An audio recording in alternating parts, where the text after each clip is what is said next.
Plus de 2000 salles de classe ont été réhabilitées pour améliorer les conditions d'accueil des enfants dans les établissements scolaires.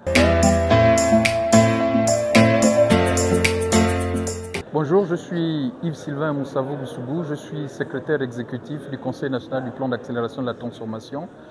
Nous nous retrouvons ce matin pour faire un bilan provisoire, un bilan du plan d'accélération de la transformation qui a été adopté par le gouvernement sous les très hautes instructions du président de la République, chef de l'État, en janvier 2021. Ce plan s'est exécuté durant cette période. Il est devenu le cadre exclusif de programmation de l'action publique dans notre pays.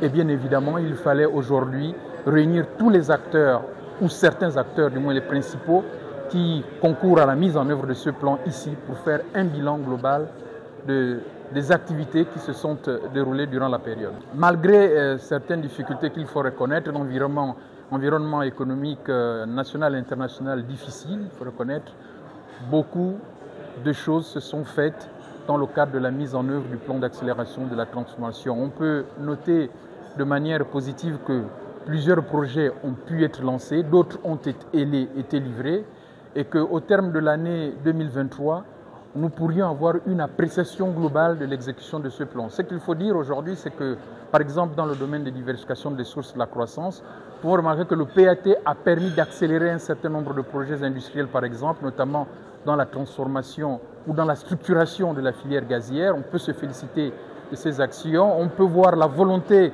mise par le gouvernement pour mettre en place les conditions pour développer le secteur agricole en posant les fondamentaux qui permettront demain évidemment aux opérateurs agricoles de s'installer et de produire les spéculations que nous importons beaucoup encore dans notre alimentation. On a vu par exemple dans le secteur des infrastructures qu'il y a des démarches qui sont faites pour améliorer l'accès des populations et des industries en ce qui concerne l'énergie, en ce qui concerne l'eau. Plusieurs projets ont été menés.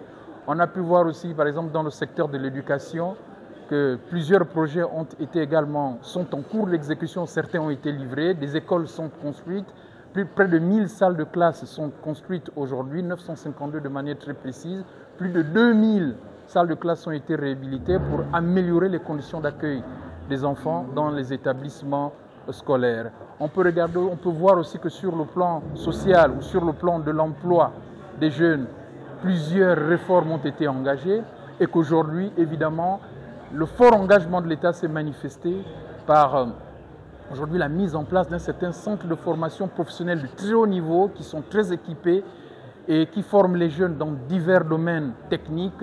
On parle des technologies de formation, des métiers du bois, des métiers du bâtiment et des travaux publics et qui permettront à nos jeunes qui seront admis au sein de ces structures d'avoir les métiers et répondre de manière compétente aux sollicitations du secteur privé.